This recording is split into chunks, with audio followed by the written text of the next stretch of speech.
जय हिंद, वंदे मातरम विद्यार्थियों। मैं संजीव वैद्य जन सेतु मध्य प्रदेश छत्तीसगढ़ चैनल पर आपका हार्दिक स्वागत करता हूं और विद्यार्थियों को मार्गदर्शन देने की इस परंपरा में, इस क्रम में आज मैं आपको एक नई सेना भर्ती के बारे में बताऊंगा जिसका नाम है एफकेट, AFCAT। मैंने लास्ट एपिसोड में आपको एनडीए और सीडीएस के बारे में बताया था, है ना। एनडीए और सीडीएस जो साल में 2 बार होती है, उसी तरीके से एफकेट की भी भर्ती साल में 2 बार होती है, मार्च के महीने में और अगस्त के महीने में, है ना। देखिए, एनडीए और सीडीएस एक ऐसी एंट्री है जिसमें व्यक्ति आर्मी, नेवी, एयरफोर्स तीनों में कहीं भी जा सकता है। लेकिन कई विद्यार्थियों की तमन्ना होती है कि मैं एयरफोर्स में ही जाऊं। अब एनडीए और सीडीएस में उनका रिजेक्शन हो जाता है कई बार। तो जिनके मन में एयरफोर्स में जाने का ख्वाब था वो एयरफोर्स में भी भर्ती हो सकते हैं भाई, है ना। जो साइंस ग्रेजुएट्स हैं, मैं आपको बता दूं, एफकेट की जो परीक्षा है ये विज्ञान में स्नातक विद्यार्थियों के लिए है, साइंस ग्रेजुएट स्टूडेंट्स के लिए, है ना। और एफकेट का फुल फॉर्म है एयरफोर्स कॉमन एडमिशन टेस्ट। फिर से सुनिएगा, एयरफोर्स कॉमन एडमिशन टेस्ट, एफकेट बोलते हैं इसको। अब इसको कॉमन इसलिए बोलते हैं क्योंकि एयरफोर्स के जो भी अधिकारियों की भर्ती होती है एक साथ वो कर लेते हैं, है ना। 3 लेवल की भर्ती होती है इसमें भाई। सबसे पहली होती है फ्लाइंग स्टाफ की, है ना भाई, फ्लाइंग स्टाफ की भर्ती होती है। फिर टेक्निकल स्टाफ, है ना, फ्लाइंग ब्रांच, टेक्निकल ब्रांच और ground duty branch, GD। 3 level की भर्तियां इनकी एक साथ होती है। फिर से सुन लीजिएगा, फ्लाइंग ब्रांच, टेक्निकल ब्रांच और ग्राउंड ड्यूटी ब्रांच, तीनों की कंबाइंड भर्ती होती है। क्राइटेरिया भी अलग अलग हैं और इसमें मैं आपको बता दूं, चाहे वो इंजीनियरिंग ग्रेजुएट हो, कैसे भी हो, साइंस ग्रेजुएट हो, तो वो इसमें एलिजिबल होता है। 12th PCM के साथ होना चाहिए, कम से कम 60% मार्क्स होना चाहिए। 50% भी कर दिया गया क्राइटेरिया ताकि एफकेट में ज़्यादा से ज़्यादा लोग आए, है ना। तो 12th PCM से होना चाहिए और उसका साइंस ग्रेजुएट होना चाहिए। तो एफकेट के माध्यम से वो एयरफोर्स में ही जा सकता है। एयरफोर्स में भी 3 ऑप्शन है उसके पास, फ्लाइंग ब्रांच में, टेक्निकल ब्रांच में और ग्राउंड ड्यूटी ब्रांच में। जैसे नंबर, जैसा परफॉर्मेंस, उसी तरीके से। तो इसमें भी पहले एक रिटन टेस्ट होता है, ऑब्जेक्टिव टाइप होता है, नेगेटिव मार्किंग होती है, 100 प्रश्न का पेपर होता है भाई, है ना। क्या क्या होता है उसमें? जनरल मैथ्स होता है ना, जनरल स्टडीज होती है, GS होता है ना, लिखित परीक्षा में। और फिजिकल टेस्ट भी होता है। फिर रिटन टेस्ट क्वालिफाई होने के बाद आपका एक इंटरव्यू होता है। अब यहां पर जो एफकेट के माध्यम से जो इंटरव्यू होता है उसको SSB नहीं बोलते, उसको बोलते हैं AFSB, air force selection board. Air force selection board के माध्यम से आपका 5 डे इंटरव्यू होगा। पैटर्न वही SSB जैसा ही है, लेकिन बस इसको AFSB बोलते हैं। SSB कंबाइंड होता है, AFSB सिर्फ एयरफोर्स के लिए होता है, एयरफोर्स सिलेक्शन बोर्ड, है ना भाई। फिर अगर आप इंजीनियर हैं तो एक और टेस्ट होगा, EKT बोलते हैं, इंजीनियर नॉलेज टेस्ट, है ना। इन सब चीजों के बाद जो है आपका SSB क्वालिफाइड होने के बाद मेरिट लिस्ट बनती है।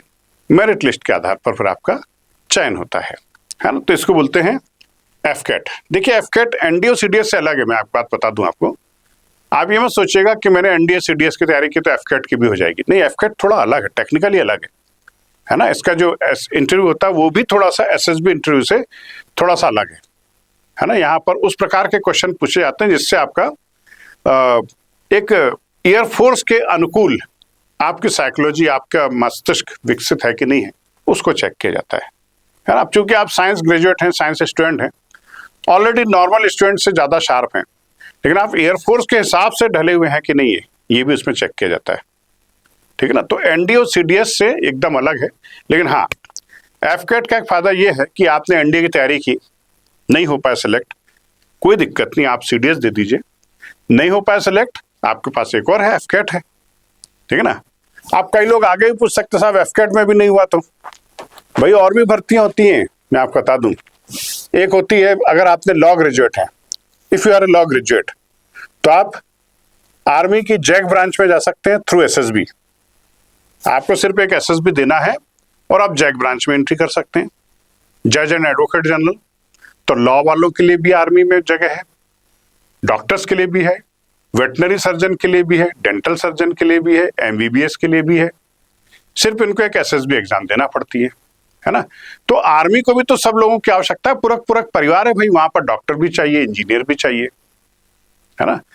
फिर एजुकेशन कोर भी है उनका, यदि आप एजुकेशन में एकदम परफेक्ट हो तो आप एजुकेशन कोर में जा सकते हैं। यदि आपका बीए संस्कृत है, मध्यमा है, तो आप धर्म शिक्षक बन के भी जा सकते हैं, मौलवी पंडित बन के जा सकते हैं, ग्रंथी बन करके जा सकते हैं। रिलीजियस टीचर्स की वहां भी आवश्यकता पड़ती है।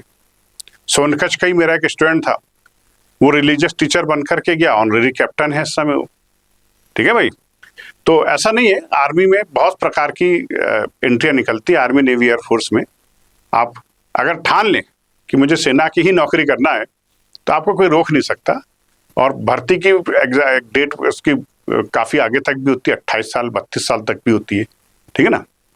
लेकिन जो सबसे क्रीम एंट्री होती है वो एनडीए सीडीएस होती है और एफकेट होती है, ये 3 होती है। इसके अलावा फिर और भी भर्तियां निकलती रहती है समय समय पर, तो आप उनके माध्यम से भी आर्मी में जा सकते हैं, है ना भाई। तो एक बार आपको ठानना है बस। मैं आपको बता दूं, जितनी भी आर्मी एंट्रेंस देखी हमने, अग्निवीर से लेकर के यहाँ तक की, उनमें आपने एक चीज देखी होगी कॉमन, कि अगर आप कुछ चीजें अपने अपने स्टैंडर्ड की रखेंगे तो आप सिलेक्शन ले लेंगे। एक तो आपका मैथ्स अच्छा होना चाहिए। देखिए, maths is the root of all sciences. भले आपका पीसीएम कॉमर्स से रहा हो, आर्ट्स से रहा हो, फिर भी मैथ्स अच्छा होना चाहिए। आपने कक्षा 10 तक तो मैथ्स पढ़ा है ना भाई, तो सबसे पहले आपको अपना जनरल मैथ्स स्ट्रांग रखना पड़ेगा, स्पीडी मैथ्स, है ना, कि आपको उस प्रश्न को तेजी से सॉल्व करना है, मिनट्स में नहीं सेकंड्स में सॉल्व करना है। फिर दूसरा, आपको अपनी एक जनरल इंग्लिश अच्छी रखना पड़ेगी। भले आप हिंदी मीडियम के विद्यार्थी हो, गांव के हो, सरकारी स्कूल के हो, तो भी आपको अपनी अंग्रेजी ग्रामर, इंग्लिश ग्रामर अच्छी रखना पड़ेगी, है ना भाई। फिर तीसरा है जनरल स्टडीज।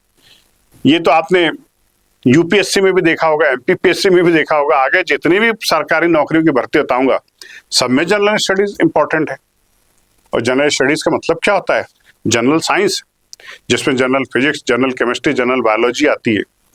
फिर आपका इतिहास आ जाता है, history, geography, polity, Indian constitution, economics, current affairs, है ना। ये सब चीजें बहुत जरूरी हैं।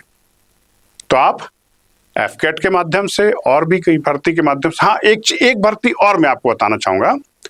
यदि आपका एनसीसी है, सी सर्टिफिकेट होल्डर हैं आप, एनसीसी के ए बी और सी या बी और सी भी हैं, एनसीसी सी सर्टिफिकेट होल्डर हैं विद ए ग्रेड के साथ, तो आप लोगों के लिए एक डायरेक्ट एंट्री स्कीम निकलती है ना भाई। डायरेक्ट एंट्री होती है उसमें, एनसीसी स्पेशल एंट्री स्कीम।